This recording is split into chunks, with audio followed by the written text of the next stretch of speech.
मनुष्य चाहे कितना भी प्रयास क्यों ना कर ले, कितना भी प्रयत्न क्यों ना कर ले, उसे अपने कर्मों का फल तो भोगना ही पड़ता है।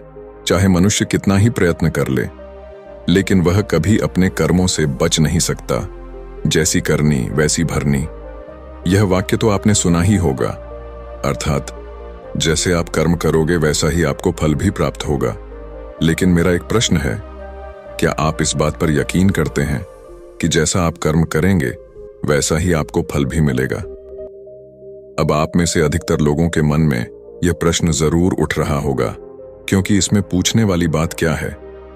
ये तो सत्य ही है कि जैसे हम कर्म करेंगे वैसा ही हमें फल भी मिलेगा। लेकिन एक बार के लिए आंखें बंद करके अपने आप से यह प्रश्न कीजिए, देखिएगा कि आपको इस प्रश्न का उत्तर स्पष्टता से नहीं मिल पाएगा। कहीं ना कहीं आपके मन में एक संशय जरूर होगा कि क्या यह बात सच है या झूठ। दोस्तों, आज इस कहानी से हम समझेंगे कर्मों का खेल। आखिर अच्छे कर्मों का फल अच्छा और बुरे कर्मों का फल बुरा कैसे होता है? बहुत समय पहले की बात है। किसी गांव में एक बहुत ही ज्ञानी पंडित रहता था। एक दिन वह अपने बचपन के दोस्त से मिलने के लिए दूसरे गांव में जा रहा था। उसका वह दोस्त बचपन से ही गूंगा और एक पैर से अपाहिज था। उस पंडित के गांव से उसके दोस्त का घर काफी दूर था। वहां जाने के लिए बीच बीच में कई सारे छोटे छोटे गांव पड़ते थे। पंडित रास्ते में अपनी धुन में चला जा रहा था। चलते चलते उसकी मुलाकात एक व्यक्ति से होती है।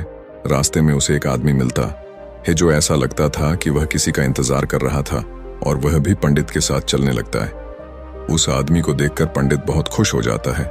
उसने सोचा, चलो अच्छा हुआ, साथ साथ चलने से उसका सफर आसानी से कट जाएगा।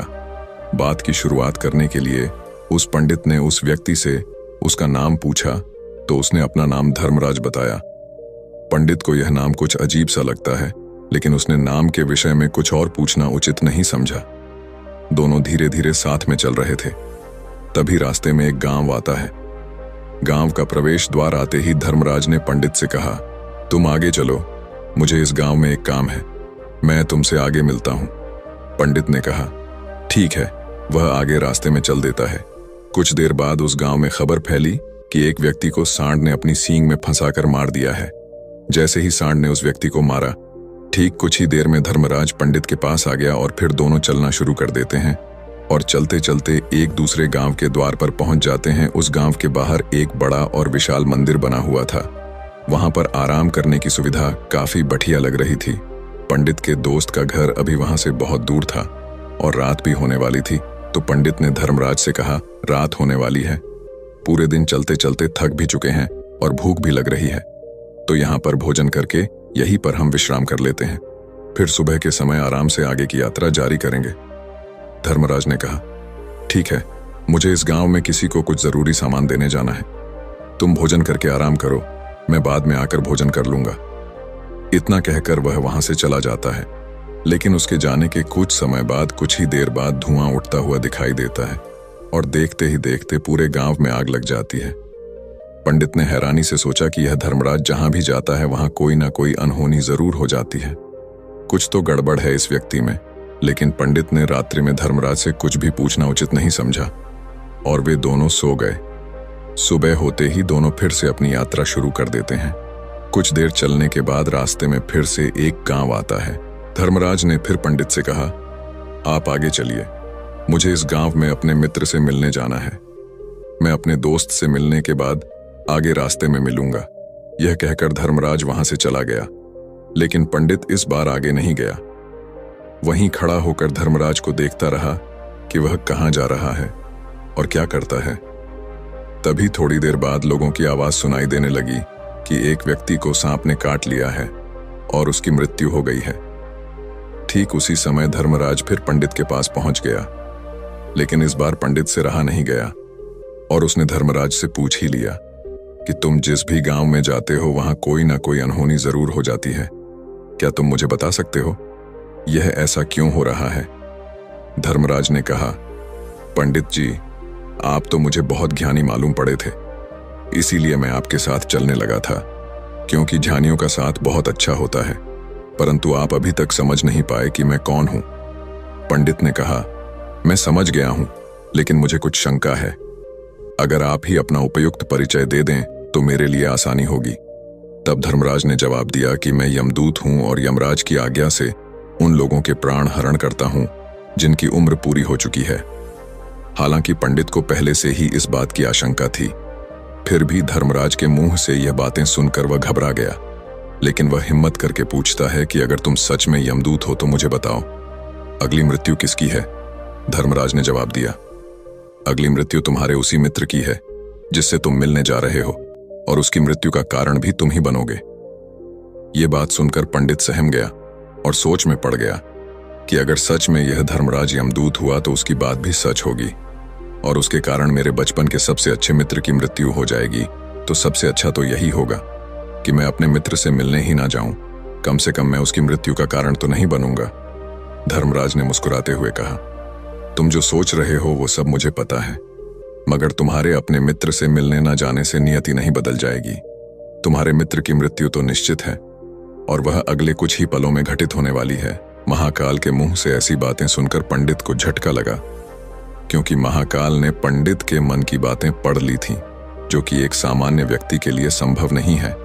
अब पंडित को विश्वास हो गया कि यह धर्मराज सचमुच में यमदूत ही है। जब पंडित को यह पूर्ण विश्वास हो गया कि धर्मराज जी यमदूत हैं तो वह घबरा गया। वह अपने मित्र की मृत्यु का कारण नहीं बनना चाहता था, इसलिए वह पलटकर अपने गांव की तरफ वापस जाने लगा। लेकिन जैसे ही पंडित वापस जाने के लिए मुड़ा, उसने देखा कि उसका मित्र तेजी से उसकी तरफ चला आ रहा है, जो कि पंडित को देखकर अत्यंत प्रसन्न दिखाई पड़ रहा था। अपने मित्र के आने की गति को देखकर पंडित को ऐसा लगा कि जैसे उसका मित्र काफी देर से उसका ही पीछा कर रहा है, लेकिन वह बचपन से ही गूंगा था और एक पैर से लंगड़ा भी था। इसीलिए ना तो वह पंडित को आवाज देकर रोक पाया था और ना ही उस तक पहुंच पा रहा था। लेकिन जैसे ही वह पंडित के पास पहुंचा, अचानक ही जमीन पर गिर पड़ी और तुरंत ही उसकी मृत्यु हो गई। पंडित हक्का बक्का होकर धर्मराज की ओर देखने लगा, जैसे कि वह पूछना चाह रहा हो कि आखिर क्या हुआ। धर्मराज पंडित के मन में उठ रहे प्रश्नों को समझ गया और बोला, तुम्हारे मित्र ने पिछले गांव में ही तुम्हें देख लिया था और वे वहीं से ही तुम्हारा पीछा कर रहा था, लेकिन गूंगा और लंगड़ा होने की वजह से वह तुम तक नहीं पहुंच पाया। उसने अपनी पूरी ताकत लगाकर तुम तक पहुंचने का प्रयास किया, लेकिन बुढ़ापे में बचपन जैसी ताकत नहीं होती, इसलिए दिल का दौरा होने के कारण उसकी मृत्यु हो गई, क्योंकि वह तुमसे मिलने के लिए अपनी सीमाओं को तोड़कर तुम्हारे पीछे भाग रहा था। इसलिए अपने मित्र की मृत्यु का कारण भी तुम ही कहलाओगे। अब पंडित को पूर्णतः यह विश्वास हो गया था कि धर्मराज एक यमदूत है और उसका कार्य जीवों के प्राण हरना है।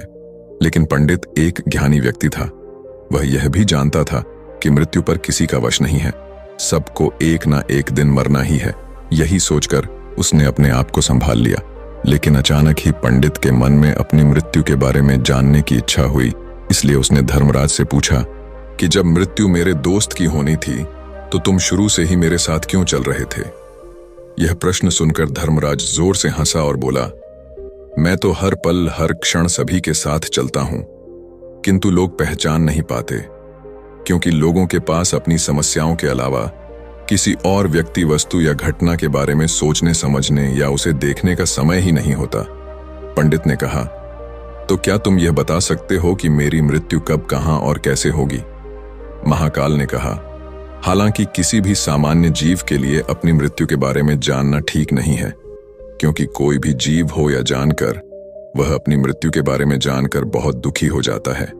हालांकि तुम जानी व्यक्ति मालूम पड़ते हो और तुमने जिस तरीके से अपने मित्र की मृत्यु को सहन कर लिया है, उसे देखकर लगता है कि तुम अपनी मृत्यु के बारे में जानकर भी दुखी नहीं होंगे। महाकाल ने कहा, तो सुनो, तुम्हारी मृत्यु आज से ठीक 6 महीने बाद आज ही के दिन किसी दूसरे राज्य में फांसी लगने से होगी, और सबसे हैरानी की बात तो ये होगी कि तुम स्वयं ही खुशी से उस फांसी को स्वीकार कर लोगे। इतना कहकर धर्मराज वहां से चला गया, क्योंकि अब धर्मराज के पास पंडित के साथ चलते रहने का कोई कारण न था। इसके बाद पंडित ने अपने मित्र के शरीर का अंतिम संस्कार किया और यथाशक्ति उसके क्रियाकर्म करके अपने गांव वापस आ गया। लेकिन कोई व्यक्ति कितना भी ज्ञानी क्यों ना हो, अपनी मृत्यु के बारे में जानकर दुखी तो होता ही है और मृत्यु से बचने का कोई ना कोई उपाय भी खोजता है। तो पंडित ने भी वही किया, क्योंकि पंडित विद्वान था, इसलिए उसकी पहचान उस राज्य के राजा तक थी।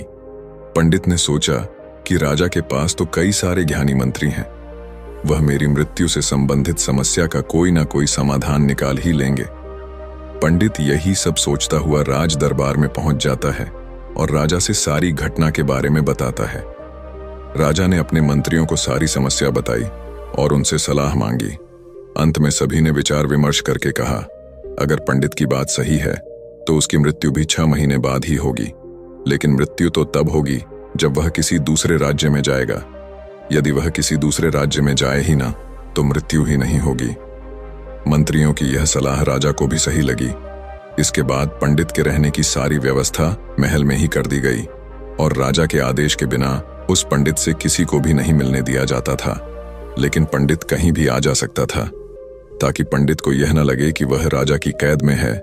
परंतु पंडित डर के मारे स्वयं ही कहीं आता जाता नहीं था। धीरे धीरे महीने गुजरते गए और पंडित की मृत्यु का समय नजदीक आने लगा और अंततः वह भी दिन आ गया जिस दिन पंडित की मृत्यु होनी थी। तो जिस दिन पंडित की मृत्यु होनी थी उसकी एक रात पहले पंडित डर के मारे जल्दी ही सो गया, ताकि जल्दी से वह रात बीत जाए और अगला दिन आ जाए, ताकि उसकी मृत्यु टल सके। यही सोचकर वह जल्दी सो जाता है। लेकिन पंडित को नींद में चलने की बीमारी थी और अपनी इस बीमारी के बारे में वह स्वयं ही नहीं जानता था। तो फिर राजा मंत्री या किसी वैद्य को इसके बारे में बताने का कोई प्रश्न ही नहीं उठता। पंडित अपनी मृत्यु को लेकर बहुत चिंतित था। वह पिछले कई दिनों से ठीक है, सो भी नहीं पा रहा था और नींद में चलने की बीमारी भी तभी होती है जब व्यक्ति ठीक से सो नहीं पा रहा हो। तो उस रात भी पंडित को नींद में चलने का दौरा पड़ा। वह उठा और महल से निकलकर अस्तबल में गया। क्योंकि पंडित राजा का खास मेहमान था, इसलिए किसी भी पहरेदार ने उसे नहीं रोका और ना ही किसी तरह की कोई पूछताछ की। अस्तबल में पहुंचकर वह सबसे तेज चलने वाले घोड़े की पीठ पर सवार होकर नींद में ही अपने राज्य की सीमा से बाहर दूसरे पड़ोसी राज्य में चला गया। इतना ही नहीं, वह दूसरे राज्य के राजा के महल में पहुंच गया। उस महल के पहरेदार ने भी उसे नहीं रोका और ना ही कोई पूछताछ की। सभी लोग रात्रि का अंतिम प्रहार होने के कारण गहरी नींद में थे। वह पंडित सीधे राजा के सैन्य कक्ष में पहुंचा, जहां राजा और रानी सो रहे थे। वह पंडित वहीं जाकर सो गया। सुबह हुई तो राजा ने पंडित को रानी के बगल में सोया हुआ देखा तो राजा बहुत क्रोधित हो गया। राजा ने पंडित को कैद करने का आदेश दे दिया। पंडित गिरफ्तार हो गया, लेकिन पंडित तो भौचक्का था। उसे तो कुछ समझ नहीं आ रहा था कि आखिर वह दूसरे राज्य में और राजा के सैन्य कक्ष में कैसे पहुंचा। लेकिन वहां उसकी यह सब सुनने वाला कोई नहीं था। अगली सुबह राजा ने पंडित को दरबार में पेश करने का आदेश दिया। कुछ देर बाद उस पंडित को दरबार में लाया गया। पंडित को देखते ही राजा इतना बबूला हो गया कि उसे फांसी पर चढ़ा देने का हुक्म सुना दिया। फांसी की सजा सुनकर पंडित कांप गया, लेकिन फिर भी थोड़ी सी हिम्मत जुटाकर राजा से बोला, महाराज, मैं नहीं जानता कि मैं राजमहल तक कैसे पहुंचा। मैं यह भी नहीं जानता हूं कि आपके सैन्य कक्ष तक मैं कैसे आया और आपके महल के किसी पहरेदार या सैनिक ने मुझे रोका क्यों नहीं। लेकिन मैं इतना जरूर जानता हूं कि आज मेरी मृत्यु होनी थी और वो होनी भी जा रही है। राजा को यह बात थोड़ी अजीब लगी। उसने पंडित से पूछा, तुम्हें कैसे पता कि आज तुम्हारी मृत्यु होनी है? राजा के इस प्रश्न के जवाब में पंडित ने पिछले 6 महीने का सारा वाक्य राजा को सुना दिया और बोला, महाराज, मेरा क्या किसी भी सामान्य व्यक्ति में इतना साहस नहीं कि वह राजा के सैन्य कक्ष में राजा की उपस्थिति में रानी के साथ सो जाए। राजा को पंडित की बात में थोड़ा तर्क दिखाई पड़ा, परंतु उसने सोचा कि यह मृत्यु से बचने के लिए धर्मराज और उसके द्वारा अपनी मृत्यु की भविष्यवाणी की कहानी बना रहा है। इसलिए राजा ने पंडित से कहा, यदि तुम्हारी बात सत्य है और आज यह तुम्हारी मृत्यु का दिन है जैसा कि यमदूत धर्मराज ने तुमसे कहा था, तो आज तुम्हारी मृत्यु का कारण मैं नहीं बनूंगा। लेकिन यदि तुम्हारी बात झूठी निकली तो निश्चित ही आज तुम्हारी मृत्यु का दिन होगा ना, क्योंकि जिस राज्य से पंडित आया था उस राज्य का राजा इस राजा का मित्र था। इसलिए इस राजा ने तुरंत अपने 2 सैनिकों को पड़ोसी राजा के पास भेजकर पंडित की बात की सत्यता का प्रमाण मांगा भेजा। भेजे गए सैनिक शाम तक लौटे और उन्होंने राजा को बताया कि महाराज, पंडित जो कुछ भी कह रहा है वह सब सत्य है। पड़ोसी राज्य के राजा ने पिछले 6 महीने से पंडित के रहने की सारी व्यवस्था अपने ही महल में कर रखी थी। पंडित राजा का खास मेहमान था। कल शाम राजा आखिरी बार पंडित से उसके कक्ष में मिले थे और उसके बाद यह इस राज्य में कैसे पहुंच गया इसकी जानकारी किसी को भी नहीं है। इसीलिए उस राज्य के राजा के अनुसार पंडित को फांसी की सजा देना ठीक नहीं है। लेकिन राजा के सामने एक नई समस्या थी, क्योंकि उसने बिना पूरी बात जाने ही पंडित को फांसी की सजा सुना दी थी। इसलिए अगर पंडित को फांसी नहीं दी जाती तो राजा के वचन का अपमान हो जाएगा। लेकिन अगर राजा की बात का मान रखा जाए तो बेवजह ही एक निर्दोष व्यक्ति की मौत हो जाएगी। राजा ने अपने सभी मंत्रियों से इस बारे में सुझाव मांगा तो मंत्रियों ने राजा को सुझाव दिया कि महाराज, पंडित को एक कच्चे सूत के धागे से फांसी लगवा दी जाए। इससे आपके कथन का भी मान रह जाएगा और कच्चे सूत के धागे से पंडित को फांसी भी नहीं लगेगी और उसके प्राण भी बच जाएंगे। राजा को मंत्रियों का यह सुझाव पसंद आया और उसने ऐसा ही करने का आदेश दे दिया। पंडित के लिए कच्चे सूत के धागे से फांसी का फंदा बनाया गया और नियम के अनुसार पंडित को फांसी पर चढ़ाया जाने लगा। सभी लोग बहुत खुश थे कि ना तो पंडित मरेगा और ना ही राजा का वचन खाली जाएगा। पंडित को भी पूर्ण विश्वास था ये सूद के धागे से तो उसकी मृत्यु हो ही नहीं सकती। पंडित उस पर चढ़ने के लिए तैयार हो गया, जैसा कि धर्मराज ने भविष्यवाणी की थी कि तुम खुद ही अपनी फांसी को स्वीकार करोगे। लेकिन जैसे ही पंडित को फांसी दी गई, सूद का धागा तो टूट गया, लेकिन टूटने से पहले उसने अपना काम कर दिया था। पंडित के गले की एक नस सूद के धागे के झटके से कट चुकी थी और पंडित जमीन पर पड़ा तड़प रहा था।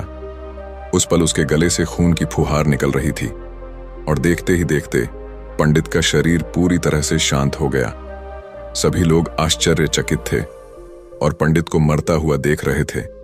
किसी को विश्वास नहीं हो रहा था कि कच्चे सूत के धागे से भी किसी इंसान की मृत्यु हो सकती है।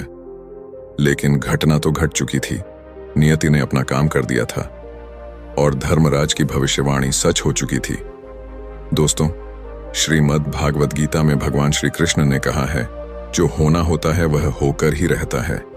हम चाहे कितनी ही सावधानी बरते, कितना ही उपाय कर लें, लेकिन घटना और घटना की पूरी प्रणाली पहले से ही तय होती है, जिसे हम थोड़ा सा भी इधर उधर नहीं कर सकते हैं। दोस्तों, शायद इसीलिए ईश्वर ने हमें भविष्य जानने की क्षमता नहीं दी है, ताकि हम अपने जीवन को ज्यादा बेहतर तरीके से जी सके। और यही बात उस पंडित पर भी लागू होती है। अगर पंडित ने महाकाल से अपनी मृत्यु के बारे में ना पूछा होता तो 6 महीने तक राजा के महल में कैद रहकर डर डर कर जीने की बजाय ज्यादा बेहतर जीवन जीता। दोस्तों, आपने आज के इस वीडियो से क्या सीखा वह मुझे आप कमेंट में बता सकते हैं। इसी के साथ में उम्मीद है कि आपको आज की वीडियो पसंद आई होगी, तो इस वीडियो को उस इंसान को शेयर करें जिससे यह कहानी सुनने की जरूरत है और उसी के ठीक बाद चैनल को सब्सक्राइब करें। तो चलिए फिर मिलते हैं ऐसी एक और नई वीडियो में एक नए मैसेज के साथ। तब तक के लिए अपना ख्याल रखें। धन्यवाद और नमो बुद्धाय।